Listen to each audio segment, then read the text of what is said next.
Sim, senhoras e senhores, bom dia, boa tarde, boa noite. Estamos começando mais um episódio do Perninha Cast e nessa noite temos muitos assuntos para debater aqui com vocês e para saber a opinião de vocês também a respeito disso. E hoje estamos nada mais nada menos com o nosso ilustre participante e integrante do nosso podcast também, João Vitor. Fala galera, boa noite a todos os ouvintes e vamos que vamos. Como vocês podem ver, né, rapaziada, mais um do Rio de Janeiro para encher meu saco, esse sotaque chato pra caramba. Mas a gente tem que se render aqui aos carioca, porque eles são maioria no nosso podcast, né? Infelizmente. E aí, João, tem algum apelido pra galera te conhecer? É só João Vitor mesmo? Como que Não, a gente não, pode te chamar? pode ser, pode continuar me chamando de João Vitor mesmo, sem tem problema nenhum. Vamos que É, vamos. eu não vou falar o apelido lá que você tem lá no grupo, não, porque senão pega mal. Deixa pra lá, deixa pra lá. É isso aí, rapaziada. Vamos nessa. Vamos começar falando sobre o grande derby, o grande clássico que tivemos neste domingo entre Palmeiras e Corinthians, que aconteceu na Arena Barueri, com início às 18 ou 18h30, salvo engano. 18h30, né, João? Se eu não me engano, foi 18h30. Ah, isso é irrelevante, né? Depois das 18 horas, vamos falar assim, né? Que aqui é tudo no improviso pra vocês verem que a gente não fica com cola. Como diria o Faustão, quem sabe faz ao vivo. Eu só não sei imitar a voz dele. Mas é isso. Então, um jogo assim que era já o de se esperar, né? Com no final a gente teve uma grande surpresa, né? Que foi o Corinthians conseguindo o empate com dois jogadores a menos. Mas o primeiro tempo foi aquilo que a gente já esperava. Palmeiras amassando do começo ao fim, Palmeiras mostrando a sua superioridade, mostrando o seu maior entrosamento, fazendo valer o quesito de jogar em casa, embora não dá para falar que se é a casa do Palmeiras ou não, né? Porque é, é um segundo estádio do Palmeiras, porque o estádio deles eles não conseguem jogar, faz mais show do que tudo. Mas isso é um assunto para outro podcast, uma outra oportunidade. Mas o que importa é que o Palmeiras começou a partida muito bem, já definindo qual que seria a sua proposta, que era atacar do começo ao fim. Achei que o Corinthians, com esse treinador novo, Antônio Oliveira, que é mais um português aqui no nosso Brasil, mais um, começou de uma maneira muito ousada. Eu acho que ele ou tentou surpreender o Palmeiras, ou não sabia o que era o Palmeiras aqui no Brasil. E não sabia o que era o Corinthians, o próprio time dele, né? Porque começou atacando também, querendo jogar de igual para igual, e nos primeiros minutos a gente já percebeu a diferença entre os dois elencos. Mas e aí, João? Comenta alguma coisa do jogo aí, sobre isso que eu falei também. Se quiser comentar mais alguma coisa, tá aí.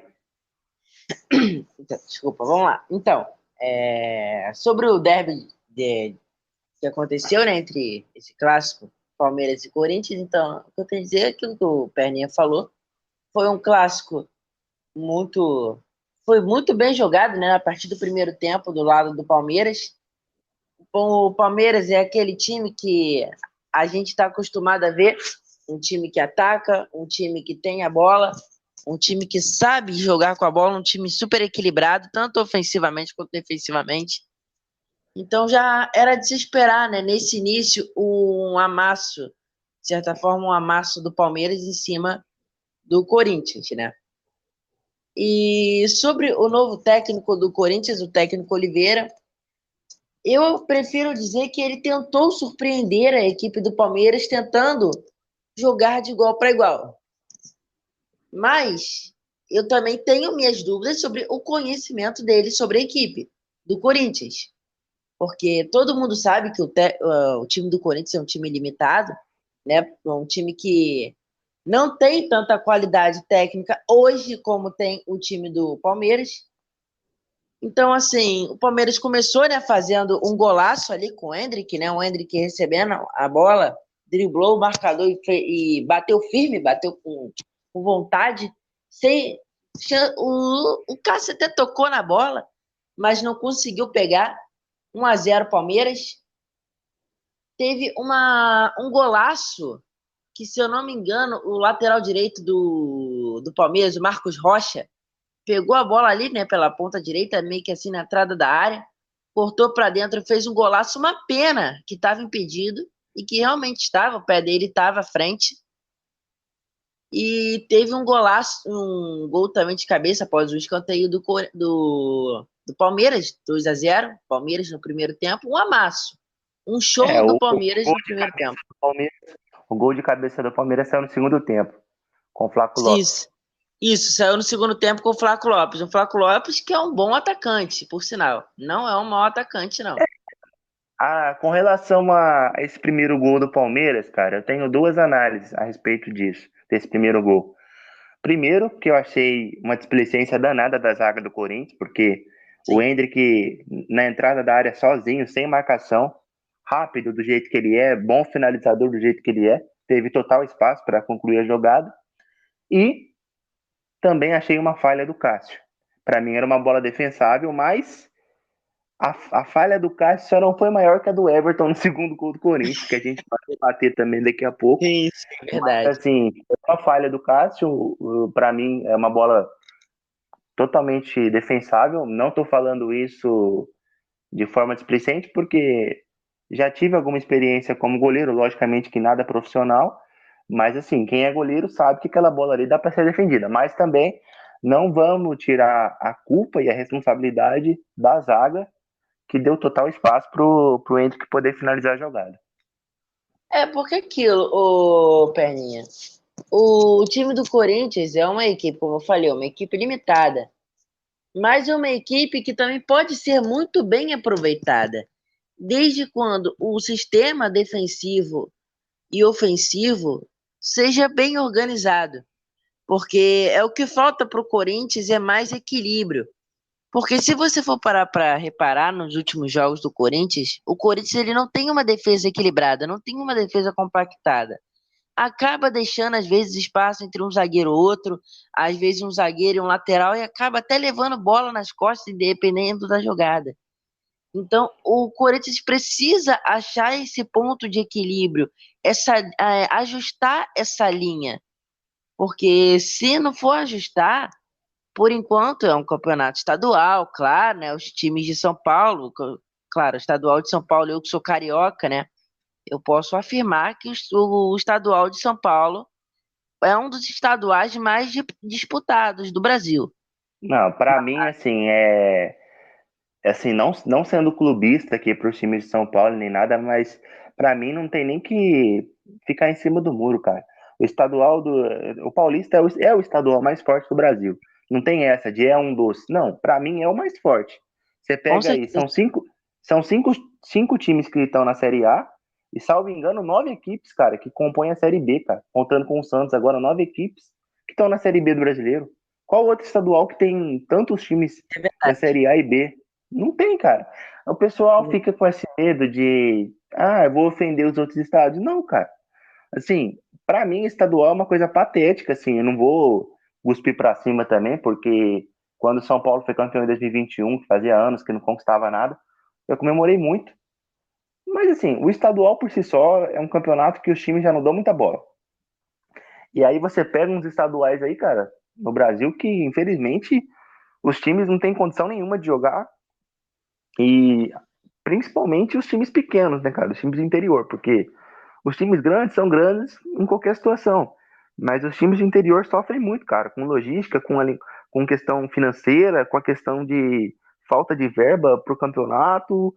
É muito complicado, cara. Eu acho que a CBF tinha que ver com muito carinho essa questão de estadual, tentar encurtar o estadual, fazer algo parecido com a Copa do Brasil, ou a Champions League ali, que é poucos jogos na fase de grupo e já vai para o mata-mata, para encurtar esse calendário, cara, e para parar de ter tantas lesões no início de temporada, que também é um assunto que a gente pode abordar em outro episódio também, mas Com só certeza. contextualizando por cima, poxa, é uma coisa que, assim, um estadual que não dá um retorno financeiro bacana, não é tão visto nem pelos próprios torcedores. Eu mesmo, cara, sendo torcedor de São Paulo, fui começar a ver o estadual, acho que já estava na quarta ou quinta rodada, assim, que eu peguei para ver os jogos mesmo.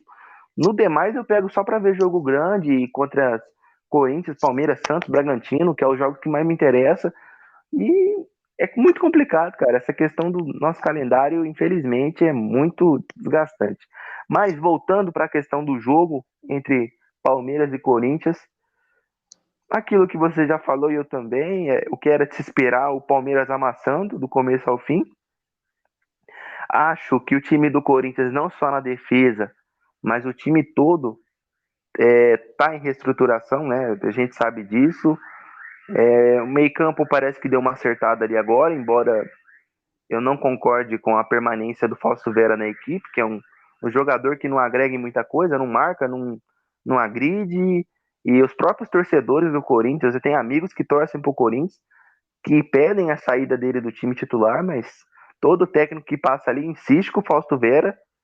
E é uma questão que eu paro para pensar. Ou ele realmente é um leão de treino, ou é mais a questão do famoso empresário mesmo, que tem as cláusulas lá que obrigam o jogador a jogar, e é isso aí, cara. Que também pode ser um assunto para outro episódio, que também existe muito no Brasil, mas aí a gente entra num ponto delicado que não dá para explanar com tanta propriedade. Isso aí, com certeza. Mas Então, assim, o segundo tempo do Corinthians foi melhor do que o primeiro, mas a minha impressão, tá? Não sei o que você viu do jogo, se você conseguiu ver o jogo inteiro, ou se você viu os melhores momentos, mas a minha impressão que viu a maior parte do jogo não dava sinais que o Corinthians ia reagir, cara. Não dava sinais de um 2-2.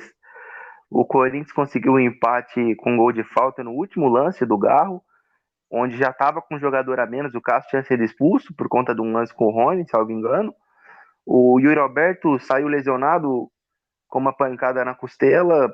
Acho que o Murilo, que teve o lance com ele. O Corinthians estava com 9 jogadores, estava com um zagueiro no gol, Gustavo Henrique, que quase tomou um gol no último lance, e fez um golaço de falta com o meio-campo Garro, estrangeiro que chegou há pouco no time. E mais total falha do Everton no lance, né? Que os jornais já estão se encarregando de falar isso. Eu não vou ficar crucificando o cara aqui. Mas assim, é um lance displicente, um lance que a bola fez muita curva, sim.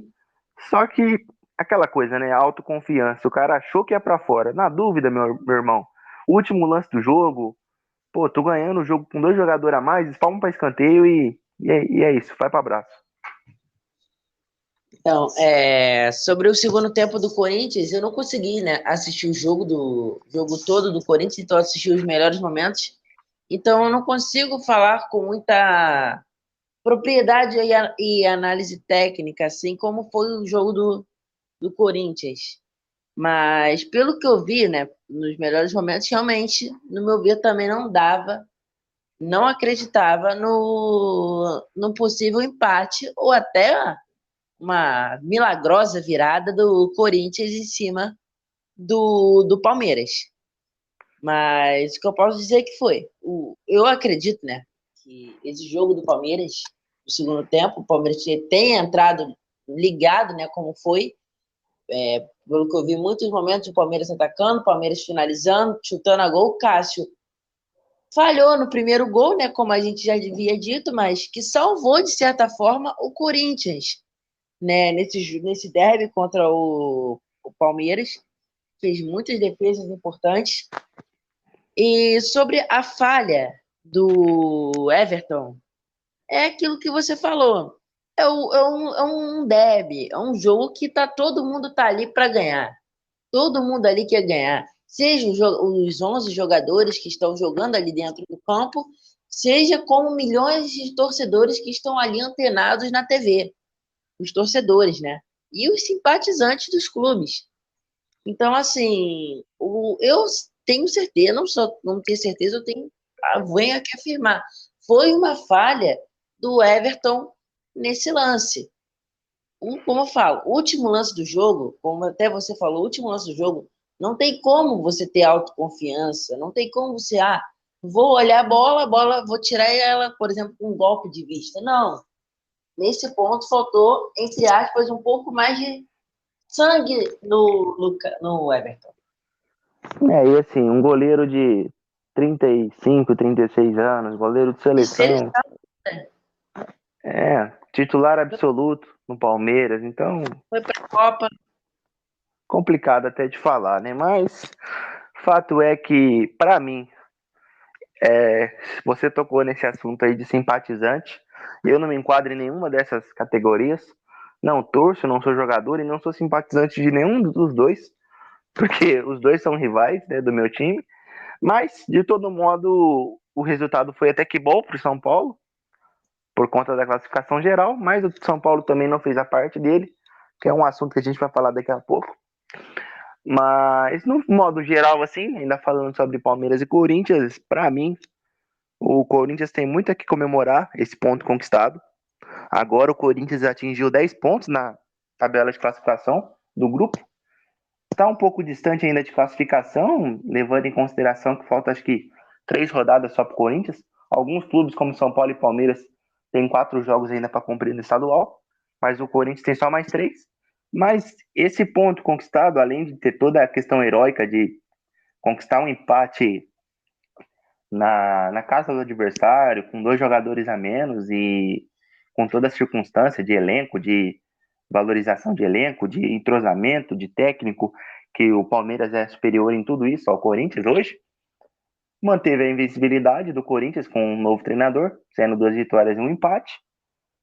Um ponto conquistado fora de casa e que, se não serve para manter o Corinthians com chance de classificação, pelo menos afasta um pouco a questão do rebaixamento, que era uma coisa que preocupava toda a torcida do Corinthians e o elenco também.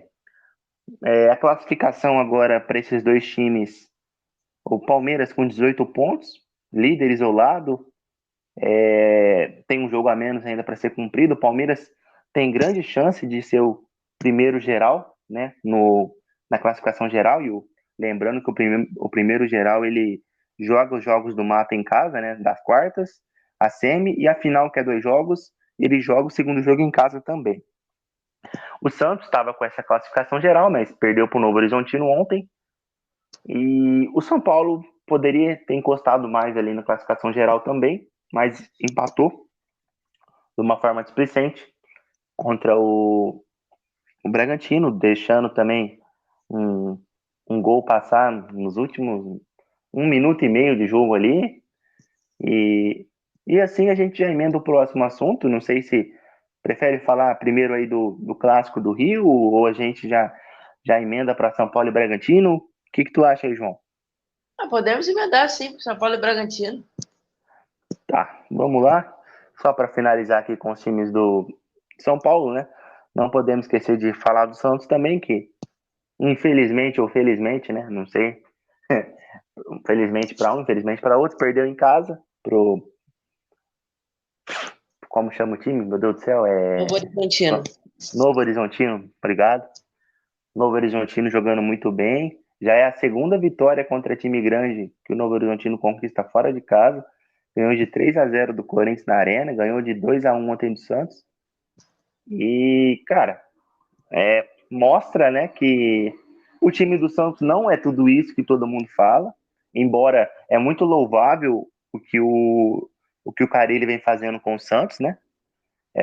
Um time que até 2 meses atrás tinha caído para a Série B, estava sem perspectiva nenhuma de melhora, troca de presidente, clube em crise, especulação sobre Neymar, um monte de coisa, e o cara vem, faz o feijão com arroz, um técnico brasileiro, tá? Não é estrangeiro, não precisa de técnico estrangeiro para fazer mágica. Veio, arrumou a casinha, o time está bem no estadual, já está classificado em primeiro do grupo, tem nem chance de perder a vaga em nenhum primeiro lugar, porque o time do Santos está com a pontuação. O grupo do Santos está com a pontuação bem baixa no campeonato, inclusive dos 3 outros clubes, tirando o Santos, que estão no grupo, 2 estão brigando ali na parte de baixo do rebaixamento, né, da classificação geral, porque o regulamento prevê que as 2 piores campanhas caem para a segunda divisão. E, cara, o Santos está nadando de braçada no campeonato, mas não é tudo isso, cara. Ganhou do São Paulo no Morumbi, com um jogo cheio de polêmicas também, que se eu pudesse eu tinha feito um podcast só para falar daquele jogo, da péssima arbitragem que a Edna teve, mais uma vez. Não tô aqui sendo preconceituoso com mulher, cara, não é isso, mas toda vez que ela apita jogo, do São Paulo e outros clássicos, ela faz cagada. Não existiu aquele pênalti, mas pro VAR e para ela existiu. E também outra coisa, o VAR, não sei qual é o critério deles, porque tem hora que recomenda uma coisa, tem hora que recomenda outra. Parece que nem no VAR a regra é cumprida. Mas, enfim, Santos perdeu dentro de casa. São Paulo, por sua vez, decepcionou os mais de 45 mil torcedores que estavam no Morumbi para assistir São Paulo e Bragantino. São Paulo também começou tomando um amasso, meu amigo, um sufoco do Bragantino com o time reserva, tá? O time reserva do Bragantino amassando o São Paulo, amassando. E, cara, eu como torcedor, eu fico puto com essas coisas, porque não tem, cara, o que falar, cara. Um time que bateu o Palmeiras na Supercopa, um time que estava embalado, cara, começa a perder dessa forma displicente, perde pra Ponte Preta fora, perde pro Santos em casa e aí empata com o Bragantino no último lance. Tudo bem que o primeiro tempo do São Paulo foi péssimo, não mereceu o resultado que teve, o Bragantino merecia a vitória pelo jogo que fez, mas aí tu consegue fazer um gol da vitória, entre aspas, né? Vitória entre aspas. Aos 94 minutos, meu amigo, faltando 2 minutos para acabar o jogo, fura a bola, cara. É a mesma coisa do Brasil na Copa do ano passado, de 2022. Cara, não furou a bola, uma zaga É triste, displicente. cara. Fato é, cara, que toda vez que o Arboleda não tá em campo, o São Paulo toma gol de bola, ou de bola parada, ou de bola aérea, ou de cruzamento, e tomou um gol de cruzamento.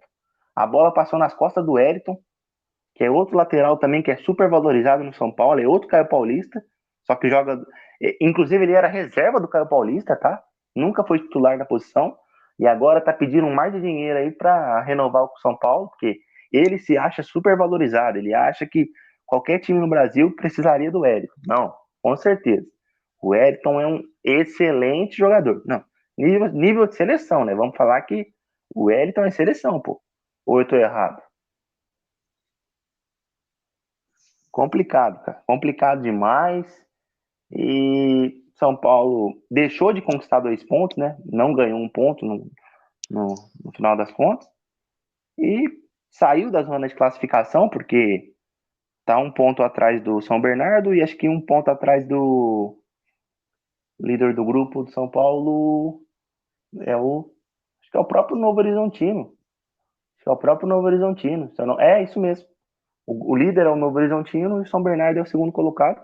São Paulo também tem um jogo a menos a ser cumprido, mas hoje fora da zona de classificação para os matas do Paulista. Alguma coisa a comentar, João? Tenho sim, tenho sim. Dentre muitas coisas, né, que foram comentadas, eu queria até falar um pouco, né, a respeito, já que você tocou no assunto, é sobre o VAR. O VAR é uma coisa, assim, difícil, né, de se comentar, e até eu também, não sei se você também faria, mas até eu faria um podcast para falar como o VAR consegue ser útil e, ao mesmo tempo, inútil no nosso futebol brasileiro. Porque é impressionante como o VAR ele consegue, ao mesmo tempo, prejudicar a sua equipe e, em um lance, acaba beneficiando. Por exemplo, pênaltis muito mal dados, muito mal analisados. Às vezes, por exemplo, vamos citar até aquele jogo trágico do Fluminense, teve o Fluminense e Vasco, onde várias vezes, em vários jogos, o VAR dá problema, ou acontece alguma coisa que acaba prejudicando uma determinada equipe, que isso realmente aqui no Brasil é lamentável. Como não é o assunto, né, voltando para o jogo do São Paulo, então, assim, o que eu tenho a dizer do jogo do São Paulo, que eu não assisti, né, não consegui ter tempo para assistir o jogo, tive compromisso no dia. Então, assim, eu, de certa forma, para esse jogo do Bragantino, e pelos últimos resultados de futebol que o São Paulo vinha apresentando, eu esperava algo melhor do São Paulo, um resultado melhor. Eu esperava uma vitória nem que seja uma simples vitória, pelo menos que o São Paulo saísse com 3 pontos da partida, como não foi o que aconteceu. Né? Como o Perninha falou, é lamentável, de uma certa forma, um time que acabou de ser campeão da Copa do Brasil, bateu o Palmeiras nos pênaltis e foi super campeão brasileiro, chegar e perder da forma que perdeu pro Bragantino. Não, na É, verdade não perdeu, né? Empatou. Empatou 2 a e 2 não sei se devido à circunstância da partida pode ser considerar esse empate como derrota ou como uma vitória, né? Não, Jogo. ô João, só falando essa questão do VAR, cara, porque teve um lance no jogo do São Paulo que, assim, o Elinho, o que hoje defende o Bragantino, que foi da base do São Paulo, ele dá uma tamanca num dos jogadores do São Paulo, não. É assim, ele dá uma tamanca porque para parar o lance de uma falta anterior que a árbitra não tinha dado, que o árbitro não tinha dado, e aí ele dá a tamanca, é expulso pelo antijogo dele, e aí esse lance anterior, cara, foi o lance do Arboleda com o atacante do Bragantino, que o Arboleda, o cara vai tomar a frente do Arboleda, vai ficar sozinho na frente do gol, e o Arboleda divide de uma forma meio esquisita, meio que de lado com ele, e acaba interrompendo a ultrapassagem, deixando o corpo e interrompendo a ultrapassagem do adversário, que era um lance claro de gol. Ah, tudo bem, lance claro de gol é para vermelho. Tá. Só que os próprios comentaristas falaram que não era para vermelho aquele lance pela intensidade e que não foi algo tão intencional assim por parte do Arboleda. Aí o que houve? O Elinho foi expulso pela tamanca no lance da frente. E aí o árbitro foi analisar o lance do Arboleda depois que já tinha expulsado o Elinho. Não voltou atrás da expulsão. Na verdade, ele deu amarelo pro Elinho, não expulsou direto. E aí, por conta de reclamação, ele expulsou o jogador do Bragantino, o Elinho. E aí foi analisar o lance do Arboleda com o atacante do Bragantino depois. E aí sim deu vermelho direto pro Arboleda. Então, cara, a questão do VAR, eu particularmente, eu acho que é uma questão muito de compensação, cara, que acabam chamando nos lances toscos que parece que é só para recompensar algo que foi prejudicado anteriormente. O Santos fez essa pressão na Edna no clássico, falando que a Edna tinha errado no último São Paulo e Santos, que o Santos teve 2 pênaltis não marcados, aí fez uma carta aberta que saiu na mídia e tipo já colocou uma pressão na árbitra e ela foi pressionada para esse jogo. E aí, cara, para mim isso é muito que um trabalho de compensação que o próprio VAR tenta fazer, e eu vou falar desse assunto daqui a pouco também, contextualizando a equipe do Vasco, porque o Vasco passou por isso, o Vasco foi prejudicado contra o Flamengo, se eu não estiver enganado, que foi o jogo que antecedeu o Fluminense, foi prejudicado 2 vezes contra o Fluminense, e aí ontem teve alguns lances ali questionáveis sobre pênalti ou não, e aí deram um pênalti pro Vasco, mas depois de ter prejudicado o Vasco 2 vezes. Então você entende quando eu falo que é uma questão de compensação que o VAR acaba fazendo com os clubes, que não leva a lugar nenhum, cara.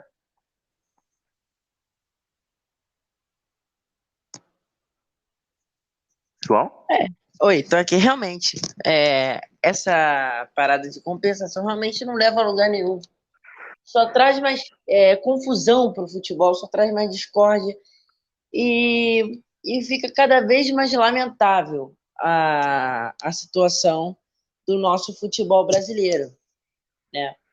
Porque eu poderia chegar e estar aqui e falar muito da arbitragem europeia, do VAR europeu, de todo um sistema que tem por trás de um futebol europeu, mas, assim, meio que nesse caso aqui não vem ao caso. Então, assim, é como eu falei, a situação de compensar acaba prejudicando mais o lado da arbitragem do que mesmo compensando, se é que assim pode dizer. Entendo. Realmente, cara, o VAR, como eu falei ali, é um assunto que a gente pode trazer, vai dar um episódio inteiro falando só sobre VAR Vai. Não é o foco do episódio de hoje, não é o foco dos assuntos de hoje. Só para finalizar essa questão sobre o São Paulo, muito tem se falado ao decorrer dos dias, das semanas, a respeito de Rames Rodrigues. E eu, como torcedor, fico muito frustrado, cara, com uma situação dessa, porque você pega as derrotas do São Paulo, principalmente no jogo contra a Ponte Preta, eu fico até quieto que o São Paulo jogou bem, o gramado não estava nas condições, a Ponte Preta achou um gol ali também muito estranho e acabou ganhando de 2-0. Mas, cara, no jogo contra o Santos e no jogo contra o Bragantino, fica nítido a deficiência que o time do São Paulo tem para criação, cara. O time do São Paulo não cria nada.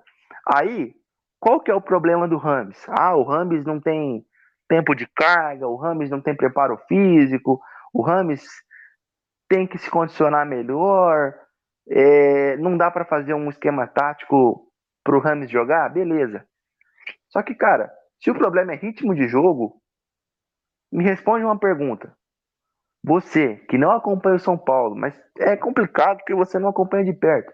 Mas, cara, pergunta para qualquer torcedor do São Paulo hoje, qualquer um. Na onde que o Luciano e o Nicão têm ritmo de jogo? Na onde que eles têm explosão? Na onde que eles têm. Cara, essa aptidão que eles falam que o meio-campo tem que ter um camisa 10. O Luciano não é meio de campo, cara. O Luciano é atacante. A melhor fase do Luciano foi com o Fernando Diniz, jogando de atacante, junto com o Brenner no São Paulo. E os técnicos que passam pelo São Paulo insistem em colocá-lo como camisa 10. O Luciano, eu acho que ele dormiu, cara. E ele sonhou que ele era camisa 10 de São Paulo. E ele acreditou nessa história. E ele convenceu as pessoas que ele é o camisa 10. Mas o Luciano não é camisa 10, cara. Ele não é o craque do time. Ele não que para ser camisa 10 precisa ser craque, mas, cara, ele joga numa posição que não é a dele. E o Nicão, pelo amor de Deus, cara, o Nicão não dá, cara. Muito lento, fora de forma. Aí, cara, o problema do Rames é a forma física? Beleza. Mas o Rames, com meia perna, acho que ele joga melhor que esses dois caras. E não é colocado, e não foi nem inscrito no campeonato. Aí falam de questão contratual, falam de questões que o São Paulo está em atraso com ele em salário. Aí já falou que ele não quer mais jogar pelo São Paulo, mas ele ainda treina com o time porque não foi feita a rescisão contratual, então ele é obrigado a cumprir o compromisso dele treinando. Mas, cara, eu paro para refletir o seguinte: qual que é a diferença dele hoje pro Luciano, cara? O Luciano não tá fazendo nada em campo. O Nicão também não. E outra, vamos voltar um pouquinho mais atrás. O Alexandre Pato. O Alexandre Pato teve uma passagem muito curta pelo São Paulo, jogou pouquíssimos jogos, fez acho que só um gol. Só que, mesmo ele não tendo condição, ele era pelo menos inscrito nos campeonatos. Ele ficava pelo menos no banco de reserva. O Rames Rodrigues não tá ficando nem no banco. O São Paulo precisando do meio de campo, o São Paulo precisando de criação, o São Paulo precisando de tudo isso e o cara não joga. Porque assim, nesse ponto eu tenho que concordar totalmente com você. Porque eu não acho certo, né? Eu não sou jogador, nunca. Você não pensa em ser jogador de futebol. Mas é sobre você se pôr no lugar do atleta.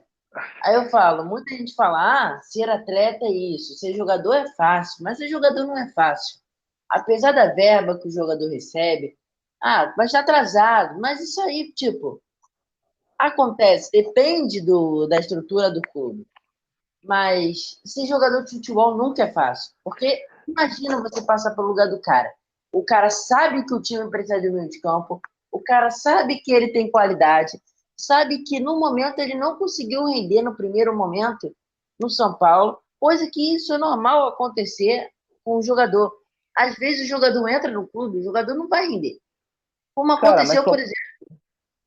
como que a Pode gente falar. vai analisar, como que a gente vai analisar rendimento, cara, se o cara não joga? Mas é justamente isso. Mas é justamente isso. Mas peraí, perdi. É justamente isso. Porque às vezes que ele entrou, mesmo que seja poucas vezes, as pessoas já querem tirar como parâmetro que o cara é ruim. Entendeu? É isso que eu tô falando. Às vezes o jogador é bom. O cara entra, por exemplo, 2, 3 partidas ali no meio da temporada, que ele chegou no meio do ano no São Paulo, e o cara não consegue performar. Por quê? Porque o cara está em processo de adaptação. Aí o cara entra e não consegue performar muito bem nesses 2, 3 jogos. Tem determinados torcedores, não são todos, mas que chega e fala: o jogador é ruim, o jogador não presta, o jogador isso não, você tem que dar tempo. Do mesmo jeito que a gente perde tempo para treinadores de futebol, a gente também tem que dar tempo para o jogador. Entendeu? O Cara, jogador. não, Pode falar, Fred. eu entendo, assim, ó, eu não vou aqui me arriscar a dizer que eu lembro de todos os jogos que o Rames jogou como titular ou entrou. Foram poucos. Mas, cara, os jogos que eu vi que ele não jogou bem, é porque o time todo também não jogou bem, cara. Porque o São Paulo não estava bem. Mesmo conquistando a Copa do Brasil, o Dorival não terminou o trabalho de uma forma tão satisfatória. O São Paulo teve uma vitória fora de casa só no Brasileiro do ano passado, que foi na Bacia das Almas contra o Fortaleza, se eu não me engano, ou contra o Bahia. Nas últimas rodadas, ali na Bacia das Almas, uma vitória fora de casa no campeonato inteiro. O São Paulo não estava bem, cara. E o jogo que ele destruiu foi contra o Grêmio, que o São Paulo jogou super bem dentro de casa. O Grêmio com Soares e companhia, o São Paulo meteu 3-0 no Grêmio, dentro de casa. O Beraldo, tá? O Beraldo, que hoje tá no PSG, ele era um dos caras responsáveis por fazer criação de jogada também, cara. Um zagueiro ser responsável por fazer criação de jogada, de fazer a bola chegar com qualidade no meio de campo. Agora, tem torcedor do São Paulo que defende a não escalação do Rames. Ah, mas porque o time não pode jogar para ele e ele tem que jogar para o time. Cara, o Ganso é a mesma coisa. O Ganso no São Paulo não corria para ninguém. Só que o cara é cerebral, o cara é gênio. Se o cara vai colocar o atacante na cara do gol 2, 3 vezes na partida, joga pro cara.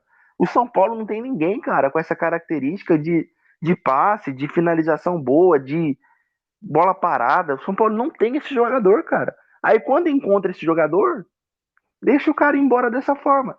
Aí o que eu falo? Daqui a pouco ele vai sair do São Paulo. Já tá para sair, não vai ficar mais. Se ele for para qualquer time do Brasil aqui, ele é titular, cara.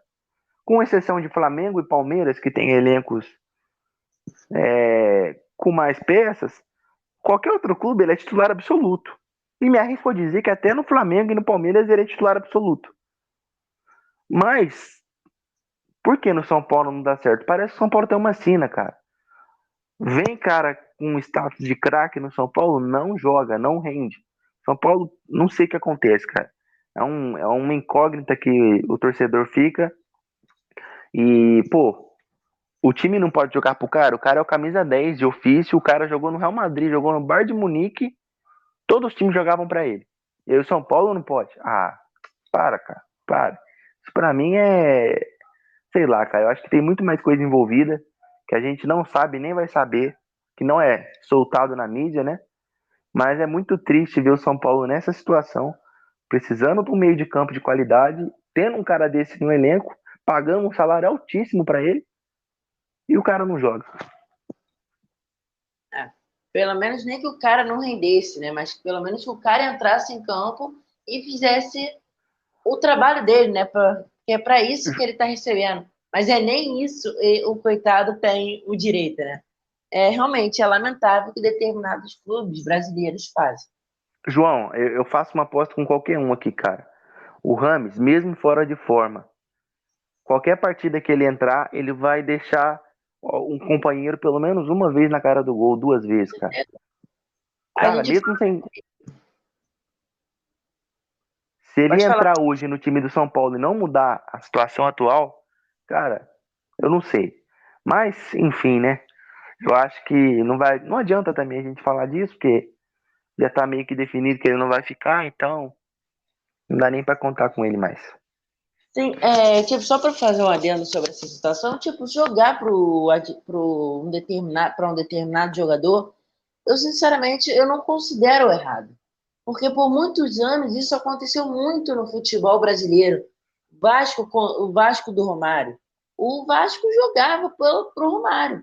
Era o Romário lá na frente, esperando uma bola para fazer o gol.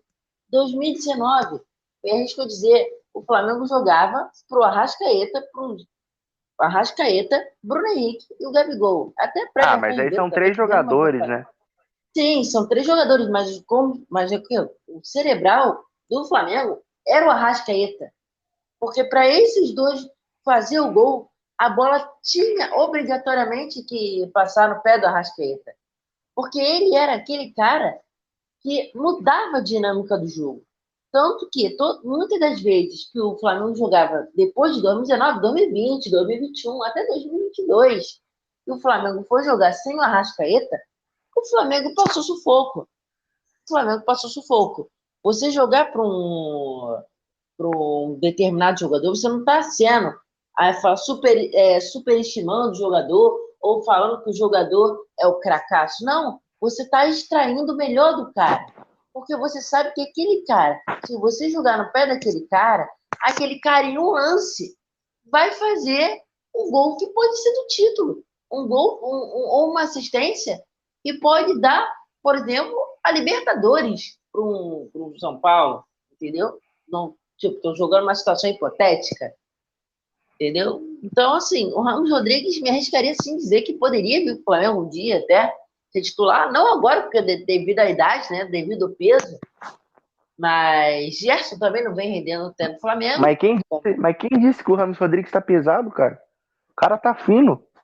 O cara não tá Sim, mas, pesado. bom, eu não, como você falou, não acompanho o São Paulo, só vejo Mas pelo. e, e outra, ele tá com 32 anos também, é 31, cara. Ele não tá velho também, não. Então, esse também é um outro ponto que você até pegou um pouco agora. Não, mas assim, não tô querendo te desbancar, não, cara. É Não, porque, sim, assim, eu só tô querendo dizer que, poxa, ele tem espaço em qualquer time, cara. Tem espaço no Flamengo. Talvez no Flamengo ele não vá ser o titular absoluto, igual ele seria no São Paulo. Porque o Flamengo tem outras opções. Tem Arrascaeta, tem De La Cruz, tem Gerson, tem. Enfim, Everton Ribeiro saiu, mas tem outras opções. O jogo do Botafogo, né? Porque ficar falando só de São Paulo vai entristecer aí o apresentador do podcast. E assim, o que eu posso falar do jogo do Botafogo? Não vi o jogo, mas analisei os melhores momentos. É... Realmente, o que eu vi do jogo, o Botafogo começou super melhor, começou muito bem. Vitor Sá fazendo fumaça pelo time do Botafogo. O Botafogo abriu o placar com o Eduardo, mas já tinha feito um gol com o Vitor Sá aos 2 minutos, que foi anulado. Depois abriu o placar com o Eduardo. Parecia que o Botafogo ia dominar o jogo, cara. Mas, passado ali um tempo, as coisas mudaram. O Vasco já buscou um empate, ainda no primeiro tempo. E depois, cara, foi um domínio total por parte do Vasco. O Vasco não tomou conhecimento do jogo, não parecia que não era um clássico, era um jogo normal. Eu percebi uma fragilidade total das duas equipes defensivamente, mas o Botafogo conseguiu ser pior ainda. E olha que é difícil para ser pior que a defesa do Vasco. E queria que você falasse aí um pouco do que você achou da partida, cara. Embora foi um resultado assim, foi um pouco mentiroso, tá? Esse 4-2 aí, poderia ter saído mais um gol pro Botafogo. O Vasco jogou melhor, sim, isso é fato. Mas assim, não achei também que foi uma partida excelente, tecnicamente, mas o que importa é a vitória no clássico. Então, assim, não assisti o jogo também do Botafogo, não consegui analisar um pouco da partida, mas vou falar assim por alto o que eu sei, o que aconteceu. O Botafogo, né, de uma certa forma, vinha pressionado para esse jogo, precisa da vitória, estava, se eu não me engano, uma posição à frente do Vasco na tabela, com coisa de 2 pontos na frente, precisava da vitória para se manter entre os top 4 ali, né, do Carioca, para poder avançar para a próxima fase. Como o Pernet falou, o Botafogo começou bem na partida, tudo mais. O Thiago Nunes, que está, de certa forma, pressionado no Botafogo devido aos últimos resultados. E hoje, mais cedo, né? Estava até conversando com um amigo e ele falou que o Thiago Nunes, o atual técnico do Botafogo, é um técnico, de certa forma, um técnico estudioso, um técnico que estuda futebol. Aí eu chego e até jogo uma pergunta no ar. Se ele é um técnico tão estudioso, se ele é um técnico que está sempre estudando futebol, as dinâmicas do esporte, como que o técnico ele não consegue passar isso para o jogador ao ponto de transformar todo esse conhecimento em resultado positivo para a equipe? Será que o técnico não tem uma certa comunicação? Será que a linguagem e do técnico com a equipe não está sendo uma linguagem tão clara como deveria ser? É uma questão que eu chego e jogo no ar. Porque, claro, tem muito técnico que sabe falar de futebol, mas não tem, de repente, uma didática tão boa. Como visto o Paulo Souza, quando passou no Flamengo, ano passado, em 2021, 2022, desculpa, 2022. Tem técnico que realmente tem isso. Mas é Cara, uma que eu jogo no ar. cara, assim, tem dois pontos que eu gostaria de falar a respeito do Botafogo.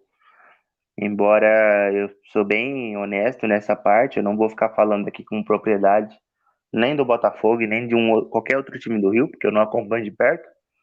Mas todo mundo viu o que o Botafogo fez ano passado, cara. Todo mundo viu, todo mundo assistiu. É um time que começa o ano totalmente sem confiança, totalmente descredibilizado, totalmente abatido, porque você sair da liderança e terminar o campeonato numa pré-Libertadores, cara, assim, Triste. com a margem que o Botafogo tinha aberto no campeonato, é muito triste. Eu não culpo o Paulo. Como que é o sobrenome dele? Thiago Nunes. Paulo? Paulo, falando Paulo, você acabou de falar Paulo do Flamengo? Thiago Nunes. Thiago Nunes, cara, ele fez um bom trabalho na carreira só. Me arrisco a dizer que foi só do Atlético Paranaense, foi onde acabou expondo ele pro mundo, né, vamos dizer assim. Mas para mim não passa de um técnico superestimado. Não é um grande técnico, não é um grande estudioso. Ah, pode até ser, cara, mas não dá resultado. Não dá resultado.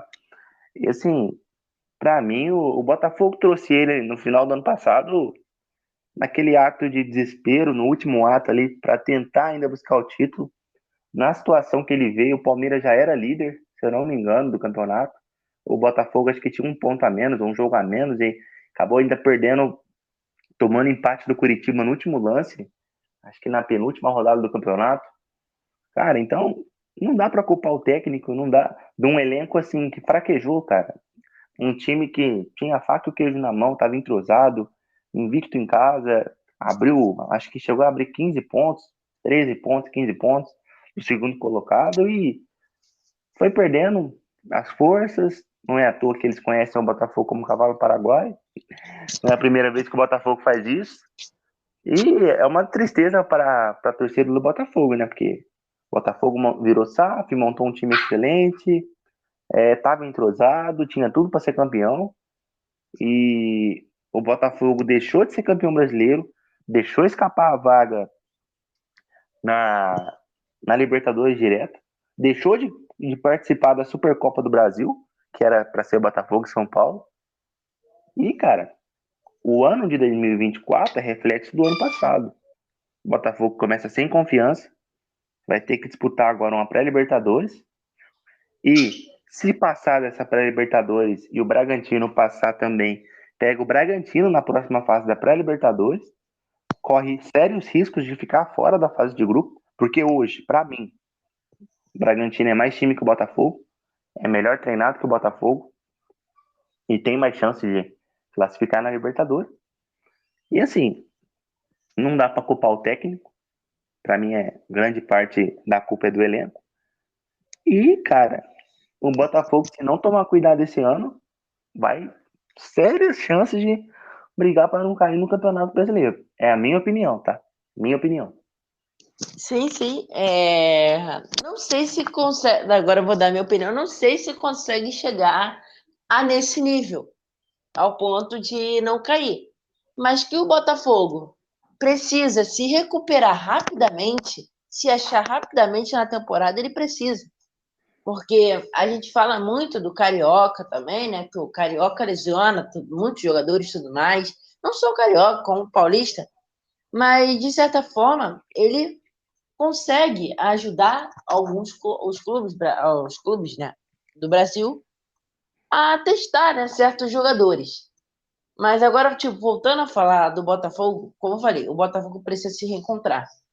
É um time que tem potencial, é uma equipe que sabe de cada um sabe ali de suas qualidades. O treinador que está ali também sabe da qualidade de qualquer um, de todos os jogadores ali. Não é à toa que lideraram, se eu não me engano, pode me corrigir se eu estiver errado, lideraram o Campeonato Brasileiro do ano passado por mais de 20 pontos à frente do segundo colocado. Então, assim, todo mundo já estava colocando o Botafogo como campeão brasileiro, entendeu? Então, Sim. assim, o Botafogo é um grande time. O Botafogo é um time que tem uma história, é um time que pode brigar por título, mas é aquilo como eu falei, tem o treinador, ele tem uma parcela de culpa, porque ele monta a tática, ele tem que estudar, ele tem que passar o treino e ter a linguagem. Mas o jogador também não é isento. A gente também não pode chegar e falar que o jogador é um pobre coitado, porque o jogador não é. Nem tudo é um treinador. O jogador entra, o jogador joga, o jogador tem que estar ali com o seu salário em dia para dar o seu melhor dentro de campo. Entendeu? Como eu falei, treinador tem culpa? Tem culpa. Todo mundo ali tem culpa, treinador, diretoria, todo mundo ali tem culpa. A diretoria acho que nem tanto, que a diretoria está até tentando investir no clube. Eu trouxe agora o Luiz Henrique, que o Flamengo e o Fluminense estavam fazendo uma disputa entre si. Trouxe o Luiz Henrique. Então, assim, o Botafogo tem sim grandes jogadores, o Botafogo tem sim um elenco que pode estar num patamar maior do que está hoje.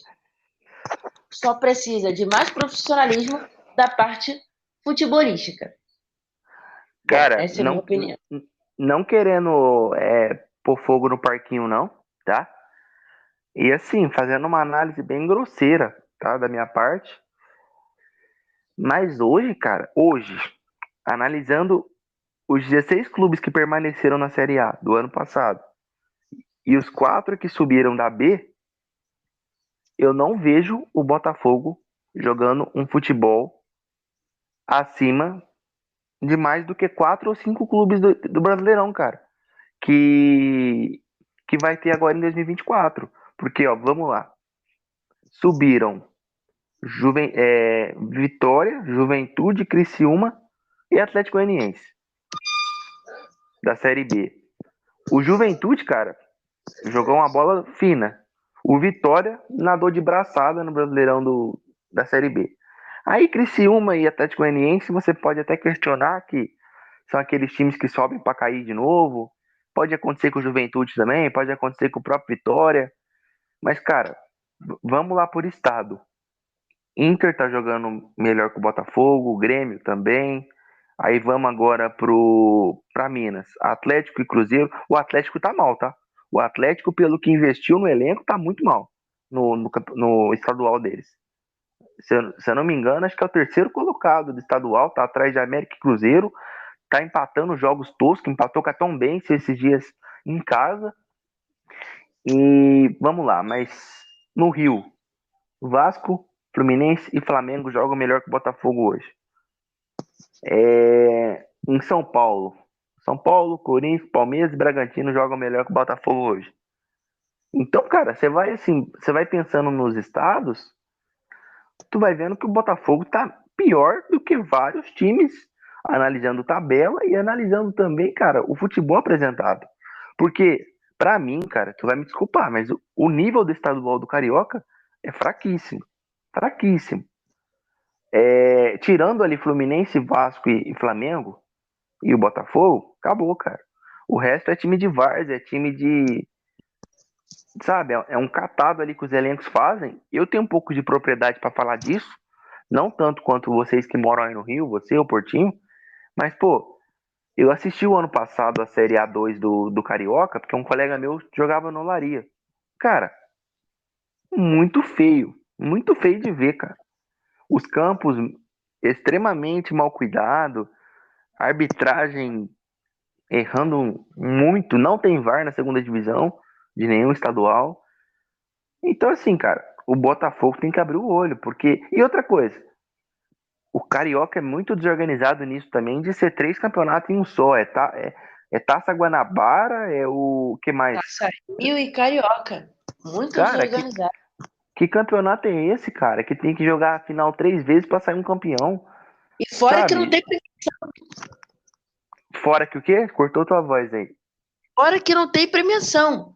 É uma federação que exige muito, que quer que os grandes do Rio joguem com suas equipes principais, mas não são nem capazes de pagar uma premiação. Se eu não me engano, a última premiação que eles pagaram foi em 2022, quando o Fluminense foi campeão. Não, não, 2022? Se não me engano, foi o Flamengo. Não lembro quem foi campeão em 2022. Não, foi o Fluminense, tá certo. Se eu não me engano, 2022 ou 2021 que não pagaram premiação. Foi a última Não vez que pagaram, pagaram. não pagaram premiação nenhuma. Nenhuma, nenhuma. Mas exige que os clubes joguem com suas equipes principais. E isso que não dá para entender. É, complicado, cara. E assim, difícil até de falar, porque é um assunto que vai estender muito. Mas assim, basicamente é isso, cara. É o que a gente tinha para abordar hoje. No episódio de hoje a gente falou. Quiser dar uma pincelada, falar um pouco do Flamengo e um pouco do Fluminense, só para não ser injusto, né? Mas assim, Fluminense a gente vai abordar mais no decorrer da semana, porque tem a Recopa Sul-Americana essa semana contra a LDU, joga o primeiro jogo no Equador. E o Flamengo, não falar sobre a rodada em si do Flamengo, porque não é, acho que, algo relevante, né? O jogo do Flamengo foi contra o Bangu, o último jogo. Bangu. Bangu Não foi 3-0. desrespeitando a, não desrespeitando a equipe do Bangu, mas eu acho que não tem muito o que analisar de um Flamengo e Bangu, né? Flamengo superior totalmente. Todo lugar que o Flamengo jogar no Rio vai ter mais torcida do que qualquer outro time. E, cara, totalmente vantajoso pro Flamengo. O Flamengo nadando de braçada no estadual, assim como o Fluminense. Mas vamos falar aí. Parece que tu ia trazer uma notícia aí do Flamengo a respeito de contratação e a respeito até de declaração que o Abel deu também. Fala meio por Ah, cima aí, só pra gente poder encerrar. a contratação do Flamengo não tem muita novidade, é aquilo que sempre esteve. A contratação do Léo Ortiz estagnada, né? E uma coisa que eu acho, que eu vou até dar uma opinião, que eu acho um absurdo, que o Flamengo não tem um plano B para o Léo Ortiz. O Flamengo esse ano perdeu o Rodrigo Caio, perdeu o Pablo. O Rodrigo Caio, né, claro, que já não vinha jogando durante muitos anos, perdeu o Rodrigo Caio, né, o contrato dele acabou, e o Pablo foi emprestado para o Botafogo, se eu não me engano. Então, assim, o Flamengo precisa urgentemente da contratação de um zagueiro. Tá só com o Léo Pereira e Fabrício Bruno? Tá com Léo Pereira, Fabrício Bruno, Davi Luiz e eu acho que um outro zagueiro. Mas tem um porém nisso tudo. O Flamengo deve perder por muitas datas FIFA seus jogadores. Léo Pereira vem jogando muita bola desde 2020, é o zagueiro que mais tem gol com a camisa do Flamengo. Provavelmente vai para a seleção. Isso é fato. Isso Tu é acha que o fato. Léo Pereira, tu acha que o Léo Pereira é melhor que o Beraldo hoje? Olha, dizer que o Léo Pereira é melhor que o Beraldo, não consigo te dizer, porque eu ainda não avaliei o Beraldo técnico e taticamente hoje no PSG. Mas que o Léo Pereira provavelmente vai receber, de repente, uma chance, ele vai. Porque para a seleção, eu acho que são 24 jogadores a ser convocados. Não, Então, o Beraldo que eu falo, cara, é o do São Paulo, não tô nem falando do PSG, cara. tá, o Beraldo do São Paulo, mano, outro também que eu não avaliei. Outro também que eu não avaliei muito, porque eu não acompanho os times de São Paulo de perto. Só Tá, acompanho do. vamos falar então de um que você vê por perto aí. O Léo Pereira, pra você, joga melhor que o Nino hoje. Jogar melhor que o Nino. Nino? Mano, atualmente, olha, essa é uma pergunta que vai dar uma polêmica, mas hoje sim. Cara, não acho. Eu Não acho. acredito, Não, pode falar, pô. Finalizei. eu acredito que ele jogue sim, mano. As bolas que ele tirou debaixo da trave, altos desarmes que ele vem fazendo, fez até um gol que na falha do goleiro lá do Botafogo, que saiu mal no escanteio. Então, assim, eu acredito que o Léo Pereira ele venha bem. Ah, e voltando sobre o Léo Ortiz, está estagnada, ainda está na mesma situação. O Flamengo oferecendo um valor de entrada, por exemplo, a contratação bate 8 milhões de reais. Vamos botar assim, uma situação hipotética. O Flamengo quer dar 3 milhões de entrada e parcelar o resto. O Red Bull Bragantino quer 6 milhões de entrada. Tá nesse pé a negociação do Flamengo. O Léo Ortiz. Chega até a ser patético, né, por parte da diretoria do Flamengo, porque eu tava conversando com um amigo que é até aqui da minha cidade, que torce pro Flamengo. Ele veio todo feliz falando que o Flamengo tinha pré-aprovado 400 milhões para investir em contratação esse ano, cara. E um time que tem 400 milhões em caixa tá brigando por conta de 2, 3 milhões a mais.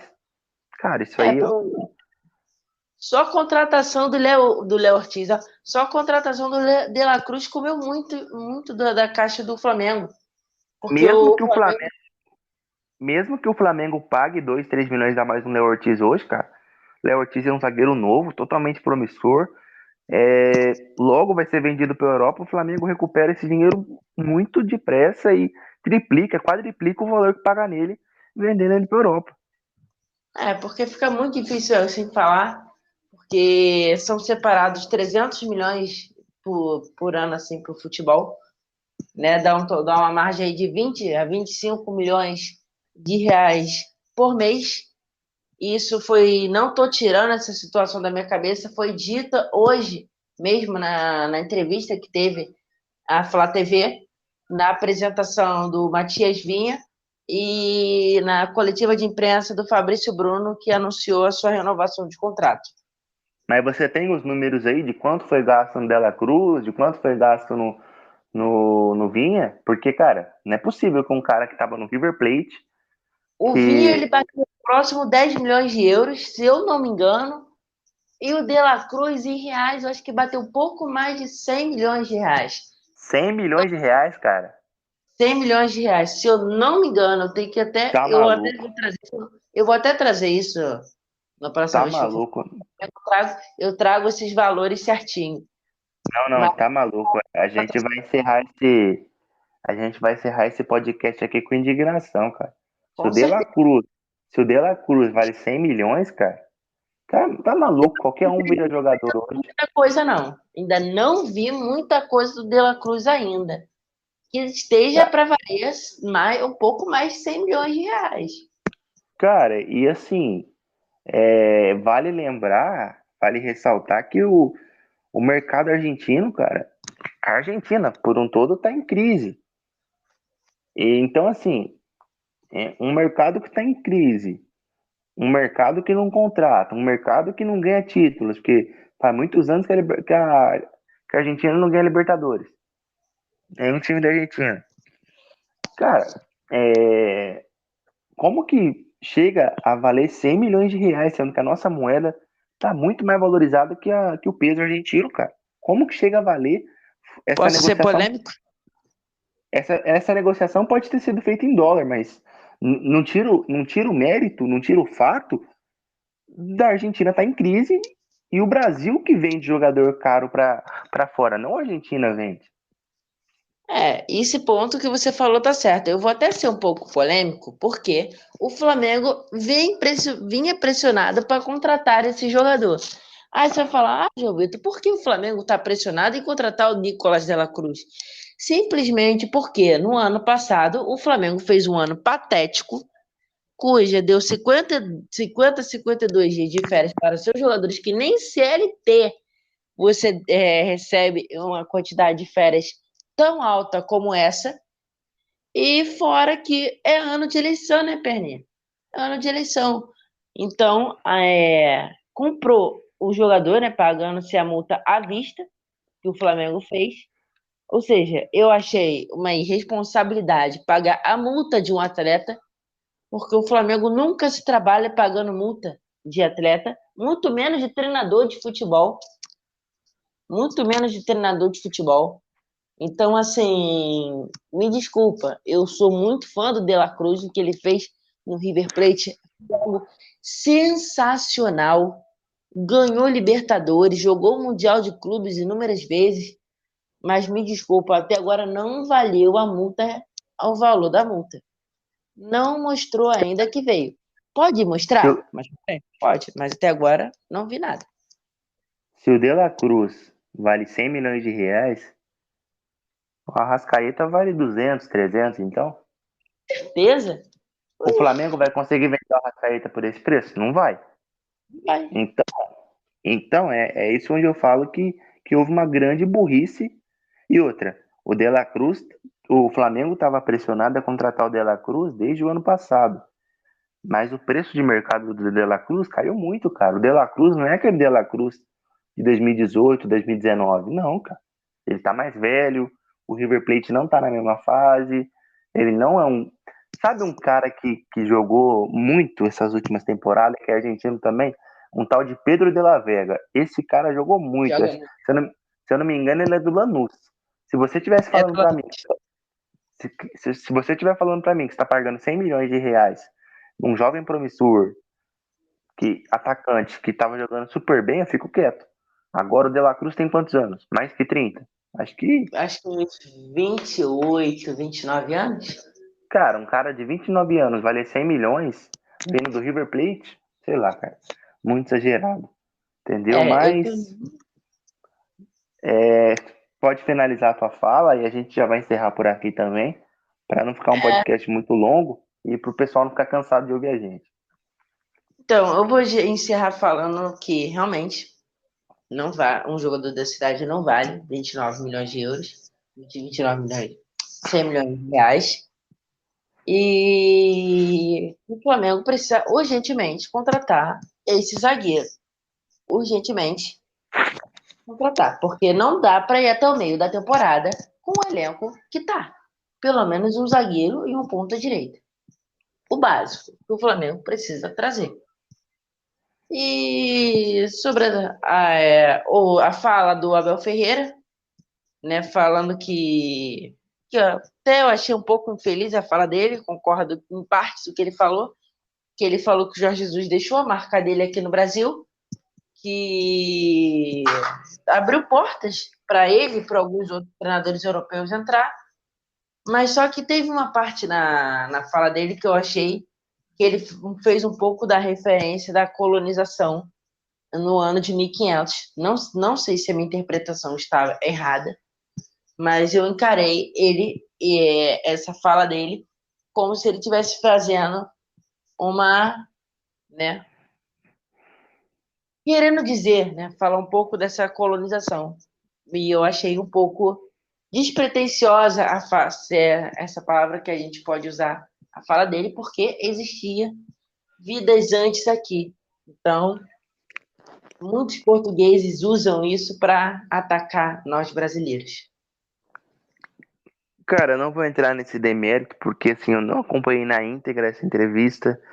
Então, se eu estiver falando alguma coisa que eu vou estar falando da minha cabeça, mas eu vi um pedaço e eu concordo em partes com o que ele falou de o Jorge Jesus ter vindo para cá e ter dado oportunidade para outros portugueses vir, né? Agora virou modinha contratar técnico português, todo mundo quer. Só que é impressionante, cara, é impressionante. Eu vou deixar até uma enquete aqui para os nossos internautas, uma pergunta para vocês. em pleno 2024 e o flamenguista não esquece Jorge Jesus.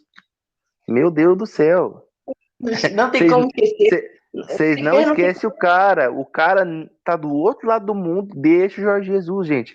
Ele não volta pro Brasil. Para de falar Jorge Jesus. E outra, ele fez mágica aqui no Brasil? Fez.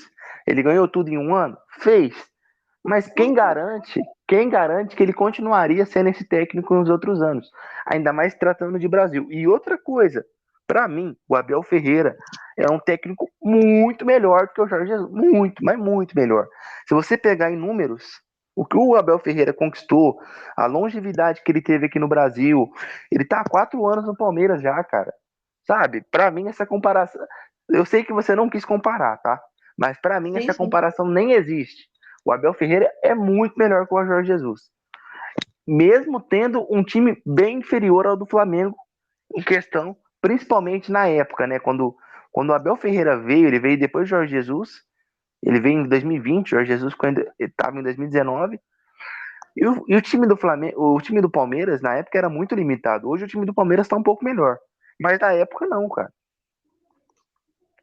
Sobre a comparação entre Palmeiras, entre Jorge Jesus e Abel Ferreira é bem complicado, porque o Jorge Jesus não está aqui, então a gente não tem como saber quem no duelo quem venceria. Então, assim, é bem complicado essa comparação. Eu acho que o Abel Ferreira fez no Palmeiras não tem nem o que se discutir. O Abel Ferreira, tipo, pegou o time do Palmeiras limitadíssimo e transformou ele na potência que o Palmeiras está sendo hoje, conquistando tudo. Então, assim, Abel Ferreira tem o meu respeito. O Abel Ferreira é sim um grande treinador e, de certa forma, virou moda contratar treinador português e nem todos dão certo, né? Diz aí o Vitor Pereira no Flamengo e o Paulo Souza. Mas é isso, rapaziada. Vamos encerrando por aqui. Tem muito assunto pra gente falar no decorrer da semana. Tem muita coisa para trazer para o podcast, para os próximos episódios. Ainda estamos definindo as datas que vai ser feitos os episódios, consequentemente as postagens. Mas logo mais tem novidade para vocês. Logo a gente está fazendo ao vivo. E é isso. Não deixe de nos acompanhar nas redes sociais. Hoje nós estamos no Instagram com a página Perninha Cast, @Perninha Cast. YouTube também, YouTube é a mesma coisa. E também no Spotify. Siga, compartilhe o vídeo, se inscreva, curta, faça tudo que der, dê seu comentário, lá ele. E é isso. Tamo junto, rapaziada. Obrigado por tudo, obrigado pela presença do João Eu que aí. agradeço, obrigado, muito obrigado pela oportunidade de estar aqui fazendo meu primeiro podcast com vocês. O João vai estar sempre com a gente aí agora. É um dos novos integrantes aí do podcast. E é isso, rapaziada. Comentem aí no nosso vídeo, no YouTube, o que vocês querem que a gente traga pro podcast. E fica aberto o convite também, porque a gente vai trazer convidados. Quem quiser participar, já deixa o comentário, deixa teu número aí. Mas logicamente, né, pessoal? Tem que ser uma pessoa que não fale palavrão, que respeite o momento de fala da outra pessoa. Mas a gente vai analisar caso a caso para trazer o maior número de pessoas aqui no podcast, como convidado, cada um de um estado, cada um torcedor de um time, para a gente poder abranger cada vez mais todos os clubes do Brasil. Mas é isso, rapaziada. Tamo junto, obrigado por tudo. Fiquem todos com Deus. Não deixe de nos seguir nas redes sociais. Acompanhe que vai ter muita novidade aí. É isso. Tamo junto. Valeu. Abraço. Um abraço.